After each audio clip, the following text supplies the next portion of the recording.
Fala galera, tudo bem com vocês? E aí, como é que vocês estão? Bora continuar a nossa leitura bíblica em um ano? Eu tô empolgado, galera, tá muito divertida essa história toda, eu tô realmente feliz aí com mais um dia dessa leitura, mais um dia aos pés da Bíblia. Meu amigo, a gente é privilegiado demais, hein? Fala a verdade, eu e você temos acesso à palavra de Deus, à boca de Deus disponível. Deus, o Senhor fala, é só a gente abrir a Bíblia e além da Bíblia a gente tem a revelação, o Espírito Santo revelando e trazendo aquele diferencial que vai além da letra, que faz a palavra dele se tornar viva e alimento para nós. Fala sério, a gente é muito privilegiado. A gente está aqui na semana de número 21, hoje é o sexto dia da semana 21 e nós vamos ler 2 Samuel capítulo 24.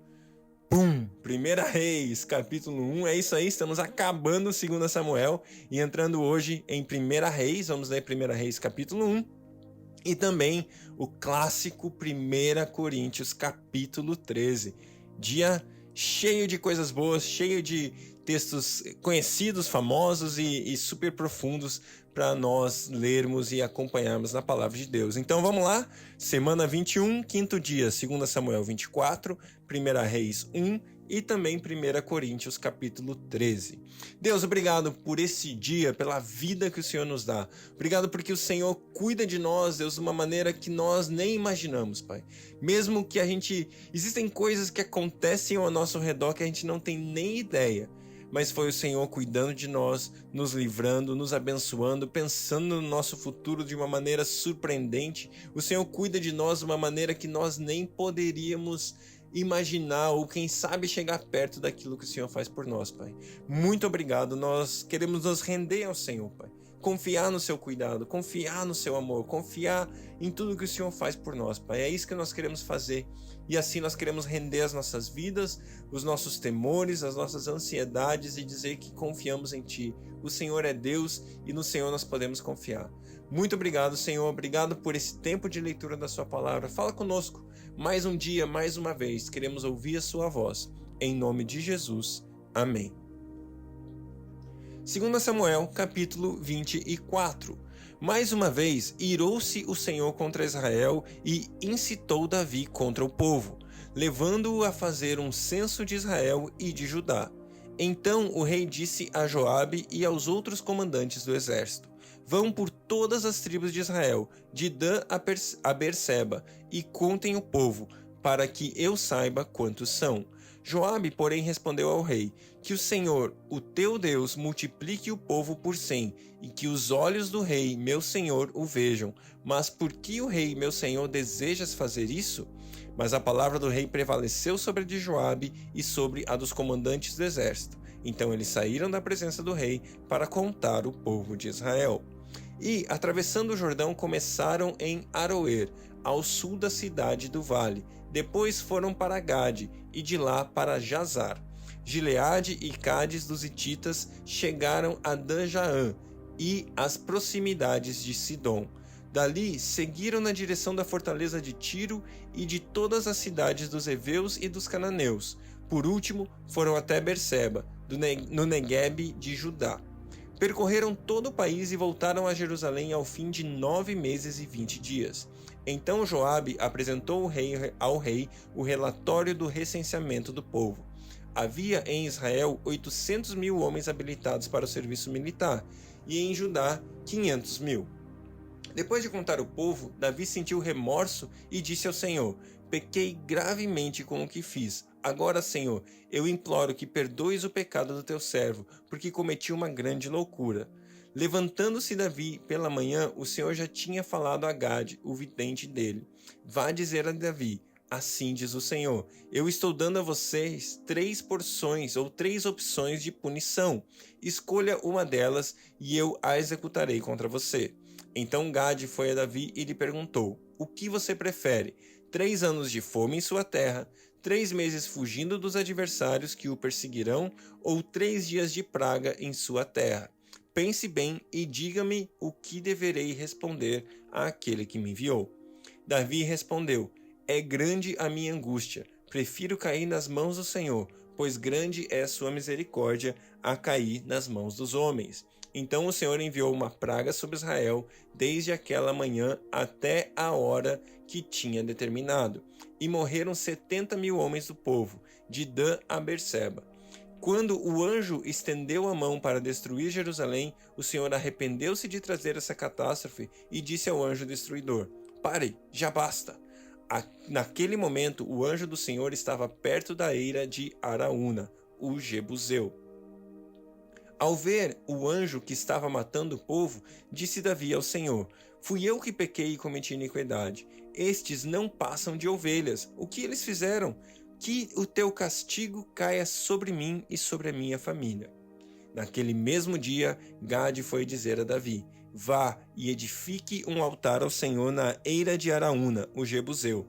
Davi foi para lá, em obediência à ordem que Gade tinha dado em nome do Senhor.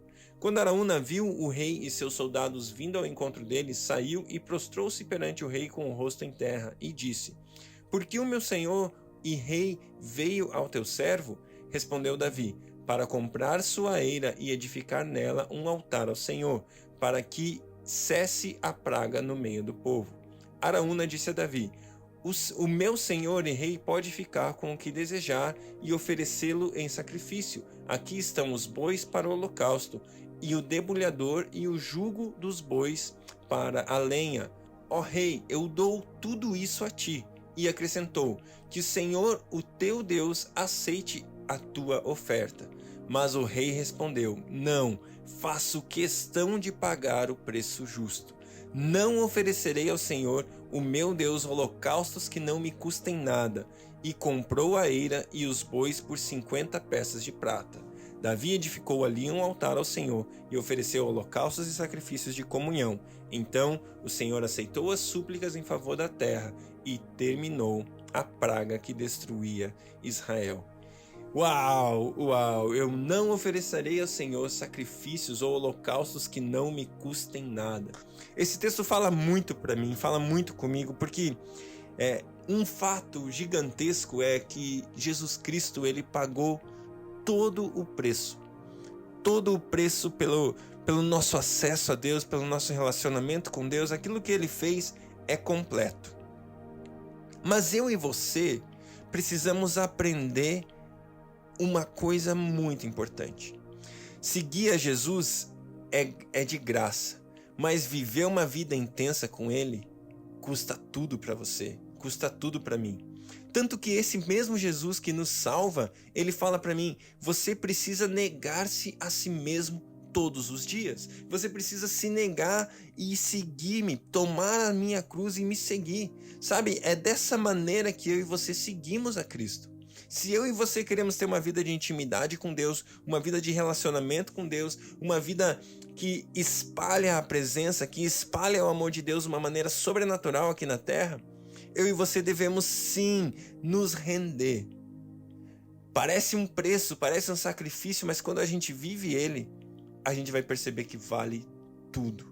Sabe? Quando a gente está na presença do Senhor, não existe preço, não existe custo, não existe rendição ou sacrifício pessoal que se compare àquilo que a gente conquista, que é estar com Ele, que é estar na presença dEle. E é disso que Davi está falando: eu não vou viver uma vida sem o meu sacrifício pessoal, sem me render, sem me dar, sem, deixar de lado as minhas vontades. Ele fez isso quando a arca voltou lá para Jerusalém, e ele entrou dançando com todas as forças, se humilhando, se indignificando ainda mais. Ele fala que eu faria isso ainda mais diante de Deus, porque o que eu quero, aquilo que eu preciso, aquilo que eu quero viver é a presença dele. Sabe, para mim, as honras dos homens não valem. Para mim, o fato de você estar me dando esse terreno, esse espaço e tudo que eu preciso para fazer a oferta é legal, obrigado, mas eu não quero. Eu quero de fato viver conectado. Eu quero viver de fato com Deus, sabe? E é isso que Davi está falando nesse texto. Eu não vou oferecer ao meu Deus algo que não me custe. Eu não vou viver uma vida de qualquer jeito. Eu não vou deixar, de fazer as coisas com excelência, com perfeição, com afinco, porque eu estou fazendo algo para Deus. E se eu trabalho para Deus. E se eu cozinho aqui em casa, eu cozinho para Deus. Sabe, o que for que você faça, eu e você devemos viver para Ele. E não viver de qualquer jeito, mas viver em excelência, em perfeição, oferecendo a Deus o nosso melhor, não oferecendo algo que não nos custe nada. Glória a Deus. 1 Reis. Vamos começar um novo livro, 1 Reis, capítulo 1. Quando o rei Davi envelheceu, estando já em idade bem avançada, cobriram-lhe de cobertores, mas ele não se aquecia. Por isso seus servos lhe propuseram: vamos procurar uma jovem virgem que sirva o rei e cuide dele. Ela se deitará ao seu lado a fim de aquecê-lo. Então procuraram em todo o território de Israel uma jovem que fosse bonita e encontraram Abisag, uma sunamita, e a levaram ao rei. A jovem, muito bonita, cuidava do rei e o servia, mas o rei não teve relações com ela. Ora, Odonias, cuja mãe se chamava Agite, tomou a dianteira e disse: eu serei o rei. Providenciou uma carruagem e cavalos, além de 50 homens para correrem à sua frente. Seu pai nunca o havia contrariado, nunca lhe perguntava: por que você age assim? Adonias também tinha boa aparência e havia nascido depois de Absalão. Adonias fez acordo com Joabe, filho de Zeruia, e com o sacerdote Abiatar, e eles o seguiram e o apoiaram. Mas os sacerdotes Zadok, Benaia, filho de Joiada, o profeta Natã, Simei, Rei e a guarda especial de Davi não deram apoio a Adonias. Então Adonias sacrificou ovelhas, bois e novilhos gordos junto à pedra do Zoelete, próximo a Enrogel. Convidou todos os seus irmãos, filhos do rei, e todos os homens de Judá que eram conselheiros do rei, mas não convidou o profeta Natã, nem Benaia, nem a guarda especial, nem o seu irmão Salomão. Natã perguntou então a Batseba, mãe de Salomão: você ainda não sabe que Adonias, filho de Agite, tornou-se rei sem que o nosso senhor Davi ficasse sabendo? Agora vou dar a você um conselho para salvar sua vida e também a vida do seu filho Salomão. Vá perguntar ao rei Davi: ó rei, meu senhor, não juraste a essa tua serva prometendo: pode estar certa de que o seu filho Salomão me sucederá como rei e se assentará no meu trono? Por que foi então que Adonias se tornou rei? Enquanto você ainda estiver conversando com o rei, eu entrarei e confirmarei as suas palavras. Então Betseba foi até o quarto do rei, já idoso, onde a sunamita Abisag cuidava dele. Betseba ajoelhou-se e prostrou-se com o rosto em terra diante do rei. O que você quer? Perguntou o rei. Ela respondeu: meu senhor, tu mesmo juraste a esta tua serva, pelo Senhor, o teu Deus, o seu filho Salomão me sucederá como rei e se assentará no meu trono. Mas agora Adonias se tornou rei, sem que o rei, meu senhor, o soubesse. Ele sacrificou muitos bois, novilhos gordos e ovelhas e convidou todos os filhos do rei, o sacerdote Abiatar e Joabe, o comandante do exército, mas não convidou teu servo Salomão. Agora, ó rei, meu senhor, os olhos de todo Israel estão sobre ti para saber de tua parte quem sucederá ao rei, meu senhor, no trono. De outro modo, tão logo o rei, meu senhor, descanse com os seus antepassados, eu e meu filho Salomão seremos tratados como traidores.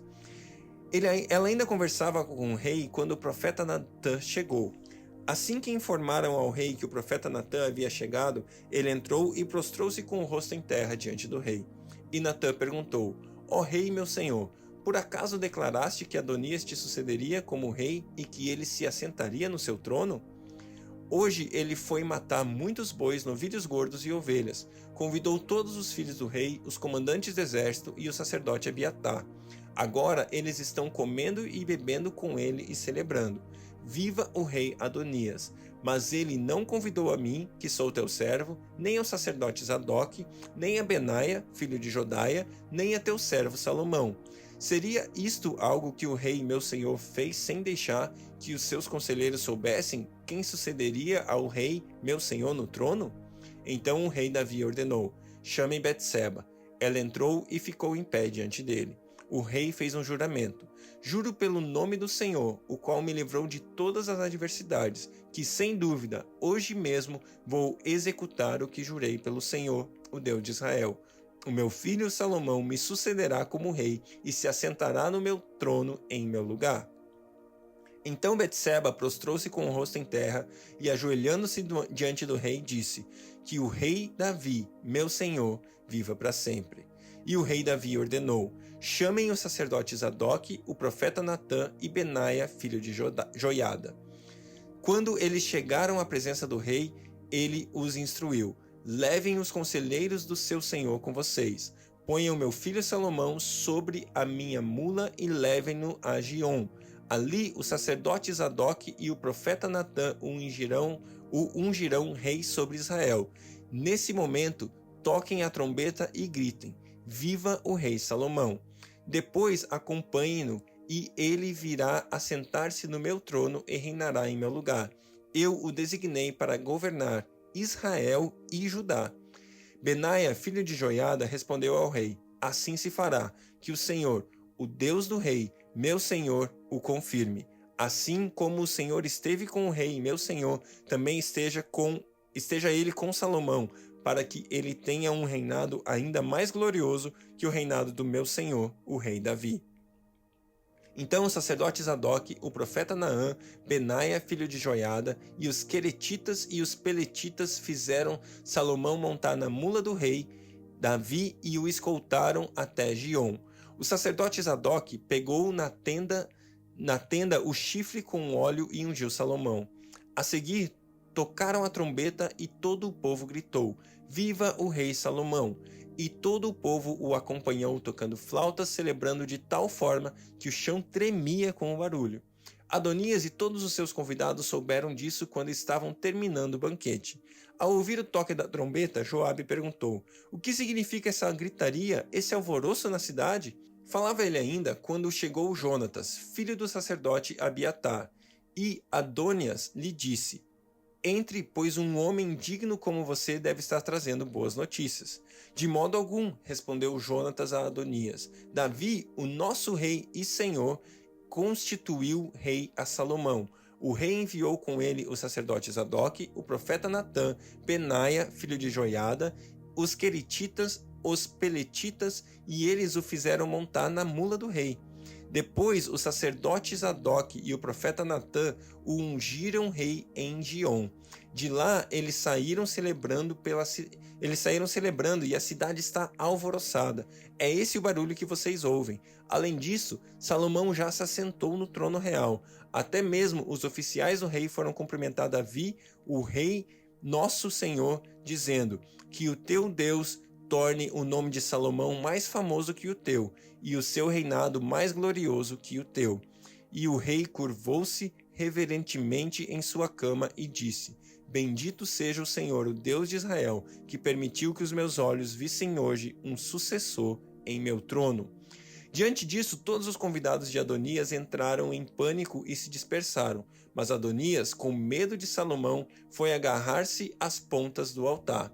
Então informaram a Salomão: Adonias está com medo do rei Salomão e está agarrado às pontas do altar.